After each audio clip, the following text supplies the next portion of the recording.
फरेब। रश्मि आज बहुत खुश है। शादी के सारे रस्मों रिवाज पूरे हो गए। सारी गहमा गहमी भी खत्म हो गई। आज रात उसे सिंगापुर के लिए निकलना है अपने हमसफर आकाश के साथ।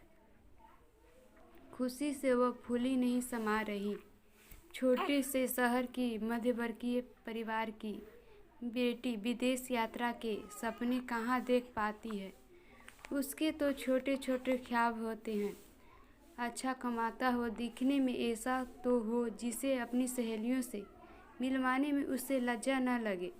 खूब प्यार करने वाला हो, उसकी ज़रूरत पूरी करे और उसका सम्मान करे।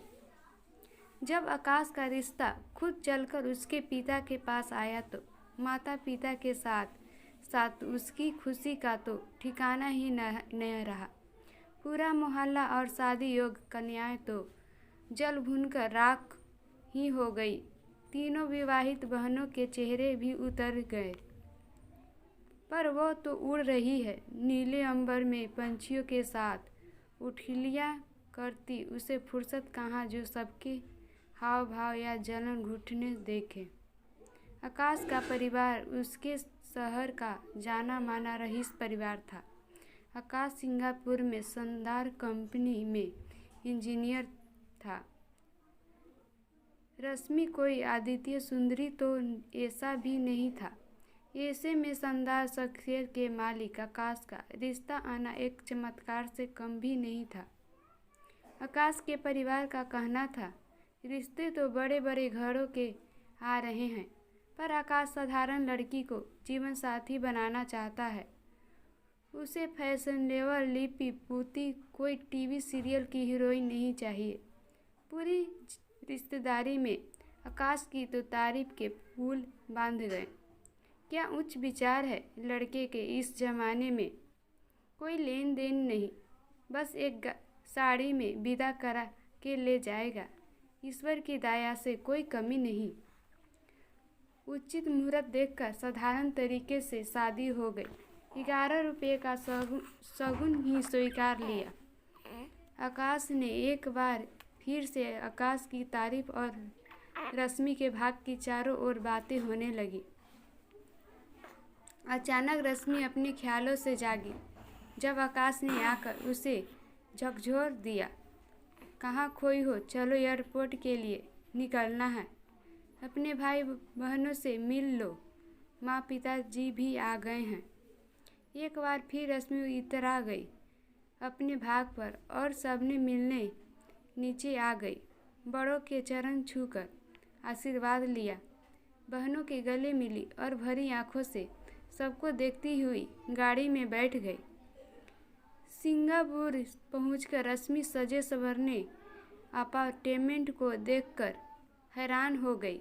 बहुत खूबसूरत फ्लैट जिसे अब उसे घर बनाना था।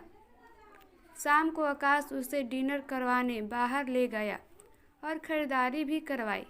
रश्मि अपनी किस्मत को सराहती रही। सपना सा पूरा हो रहा था। आज ईश्वर की मेहरबानी से रश्मि तो जैसे जन्नत में पहुंच गई हो। जैसे इतनी खुशनुमा जिंदगी की तो उसने कभी कल्पना भी नहीं की थी। इसी तरह कुछ समय निकला। रश्मि ने एक बात नोटिस की, आकाश हमेशा उससे पूछता, पापा कब बना रही हो मुझे। रश्मि धीरे से बोलती, इतनी जल्दी क्या है, मैं तो सोच रही थी 2-3 साल के बाद सोचेंगे क्या। आकाश जोर से चिल्ला पड़ा, तुमको सोचने के लिए किसने कहा, मुझे जल्दी से जल्दी बच्चा चाहिए। उसका ये रूप देख रश्मि स्तब्ध रह गई। कुछ बोलती उससे पहले आकाश ने बात संभालते हुए कहा, मेरा मतलब है जल्दी ही एक नन्हा मुन्ना हमारे बीच आ जाना चाहिए, तो हमारा प्यार और भी गहरा हो जाए और तुम्हारा मन भी लगा रहेगा। कहकर आकाश जल्दी से बाहर चला गया। रश्मि आकाश की बातों को बहुत देर तक याद कर सोचती रही। उसका ये रूप उसके लिए बहुत अजीब और अनोखा था। शादी को अभी समय ही नहीं कितना हुआ जो इतनी जल्दी है पिता बनने की बात आ गई हो। फिर भी आकाश उसने बहाने से पूछता, जरूर रहता था। रश्मि को अब कुछ कुछ शक भी होने लगा था और एक दिन उसका शक यकीन में बदल ही गया। ऑफिस जाते समय ब्रेकफास्ट करके आकाश ऑफिस के लिए निकला। ब्रेकफास्ट उठाया और हड़बड़ी में बाहर निकल गया। रश्मि टेबल साफ कर रही थी कि एकाएक फ़ोन की घंटी बजने लगी। पहले तो वो असमझ में रही, फ़ोन उठाएं या न उठाएं, कहीं आकाश गुस्सा न हो जाए। फिर हिम्मत करके जैसे ही फ़ोन उठाया, दूसरी तरफ से इंग्लिश में एक लड़की की चिल्लाने की आवाज़ आई। इतनी देर से फ़ोन क्यों उठाया? और क्या हुआ? तुम्हारी बीवी का प्रेग्नेंट हुई कि नहीं? बहुत हुआ, अब मैं अकेली नहीं रहूँगी। कब से बोल रहे हो एक बच्चा हो जाए, फिर दादाजी की वसीयत के हिसाब से प्रॉपर्टी तुम्हें मिल जाएगी, फिर इस जाहिर गवार को तुम रफा दफा कर दोगे और कितना बेट कराओगे? आगे क्या बोली उससे कुछ सुनाई नहीं दिया। दिमाग ने काम करना बंद कर दिया। इतना बड़ा धोखा, इतना फरेब, इसलिए अमीरों के घर रिश्ता न कर मुझे गरीब को चुना, जिससे अपना काम निकलवा कर मुझे रास्ते से हटा सके। रश्मि ने अपने को संभाला और ध्यान से सोचा, अब मुझे सोच समझ कर चलना है, वरना ये मुझे मार भी सकता है। दिन भर उसने सोचा और मन ही मन अपनी योजना बना ली। शाम को आकाश घर लौटा। रश्मि ने देखा तो वो कुछ परेशान और घबराया सा था। आते साथ पूछा, मेरा कोई फ़ोन आया था, तुमने उठाया तो नहीं? न, आया तो था, पर वो फराबेटर अंग्रेजी में बोले जा रही थी, मुझे कुछ समझ में आया ही नहीं। कनखियों से रश्मि ने आकाश की ओर देखा। वो काफ़ी राहत सा महसूस करता दिखा। अब रश्मि को जल्दी से जल्द वहाँ से अपने देश पहुँचना था। उसे हर कदम फूंक फूंक कर रखना था, क्योंकि अगर आकाश को उसके मन की जरा भी तार लग जाती तो उसकी जान को भी खतरा हो सकता था। वह रोज की तरह घर के काम करती रही, अपने चेहरे के भाव पर लेशमात्र भी अंतर आने न दिया। दूसरे दिन वो सोचती रही, किससे अपना हमराज बनाओ। माता पिता को बताती तो वो कोहराम मचा देते, तुरंत ससुराल पहुंच जाते। उसे हर कदम फूंक फूंक के रखना था, किसी भी तरीके से हिंदुस्तान पहुंचना था। आज से ही उसने अपनी योजना का पहला कदम उठाने का सोचा। आकाश के आने के पहले ही खाना खा लिया। आकाश आया, उसने टेबल पर खाना लगाया, खाने भी बैठी, पर पहला निवाला मुंह में लेते ही जी मिचलाने की एक्टिंग शुरू कर दी। मुझे मिलती आ रही है, अजीब सा लग रहा है, दिन में चक्कर से भी आ रहे थे। क्या क्या क्या कहा? जी मिचला रहा है? अरे वाह, मतलब मैं पापा बनने वाला हूँ।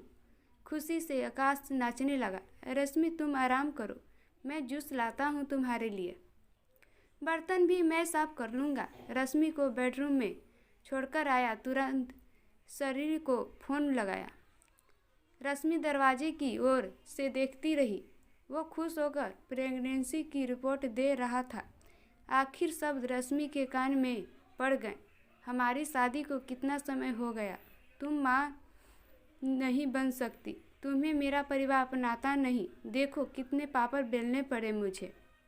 दांत पिसते हुए रश्मि बुदबुदाई, बच्चों पापड़ तो मैं तुझे बनाऊंगी। हिंदुस्तान लड़की को कमतर आका तुमने, गरीब हूँ, साधारण शक्ल सूरत देखकर तूने मुझे और मेरे माता पिता को धोखा दिया। तुझे तेरे किए की सज़ा मैं ज़रूर दिलवाऊंगी। उसके बाद रश्मि आकाश के सामने उल्टियाँ चक्कर के इतने ड्रामे करने लगी कि आकाश परेशान हो गया। मौका देखकर रश्मि ने कहा, सुनो, मुझे घर भेज दो, खाने की खुशबू से मुझे मिलती आती है, दिन भर चक्कर आते हैं, भूखी रहती हूँ, ऐसे में हमारा बच्चा तो कमज़ोर पैदा होगा ना। नहीं, मैं बच्चे के लिए कोई रिस्क नहीं लूँगा। मैं फ़ौरन तुम्हें लेकर इंडिया जाऊँगा, वहाँ तुम्हारी देखभाल अच्छे से हो जाएगी। 2-3 दिन बाद ही दोनों इंडिया अपने घर पहुँचे। रश्मि की आंखों में खुशी के आंसू थे। अपनी सूझबूझ से आखिर वो अपने देश और अपनों के बीच आ गई। सबसे पहले उसने चुपचाप अपने घरवालों को फ़ोन करके बुलाया, फिर पुलिस स्टेशन फ़ोन करके सिलसिलेवार सारी बातें बताई। चूँकि ये काफ़ी संवेदनशील मामला था, एसपी साहब खुद आने वाले थे। रश्मि दम साधे सभी के आने का इंतज़ार कर रही थी। कुछ ही देर में एसपी साहब अपने अधिकारियों के साथ घर को घेरने के बाद अंदर पहुँचे। रश्मि के घरवाले भी हैरान परेशान से हुए आ चुके थे। आकाश और उसके घर वाले चौंक गए। क्या बात है सर, आप हमारे घर, आखिर बात क्या है? एसपी साहब ने रश्मि को सारी बातें बताने को कहा। रश्मि की बातें सुनते सुनते उसके घर वाले की आंखों ताज्जुब से फैल गई।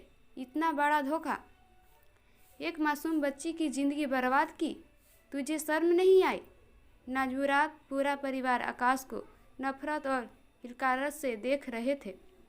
आकाश सिर झुकाए खड़ा था। अपनी सफाई में कहने के लिए उसके पास था ही क्या। आकाश के परिवार वाले शर्मिंदे थे, रश्मि से हाथ जोड़कर माफ़ी मांग रहे थे। रश्मि अपने माता पिता से बोली, मुझे अपने घर ले चलो माँ, मैं बुरी तरह थक गई हूँ। आकाश को पुलिस ने हिरासत में ले लिया। उसे जाते हुए देखकर रश्मि ने नफरत से कहा, मैं माँ नहीं बनने वाली हूँ, ये सच्चाई भी सुनते जाओ। आकाश बोलता भी क्या, उसे पुलिस अपने साथ ले गई। एसपी साहब ने रश्मि की पीठ थपथपाई। शाबाश बेटी, तुम्हारी समझदारी ने तुम्हें बचाया, वरना ये इंसान न जाने तुम्हारे साथ क्या करती। सर, हिंदुस्तान की बेटी हूँ, आखिर दम तक कोशिश ज़रूर करती, पर हार नहीं मानती। तो दोस्तों, ये कहानी अच्छी लगी हो तो लाइक करें, नए हो तो सब्सक्राइब करें और बेल आइकन दबाना ना भूलें।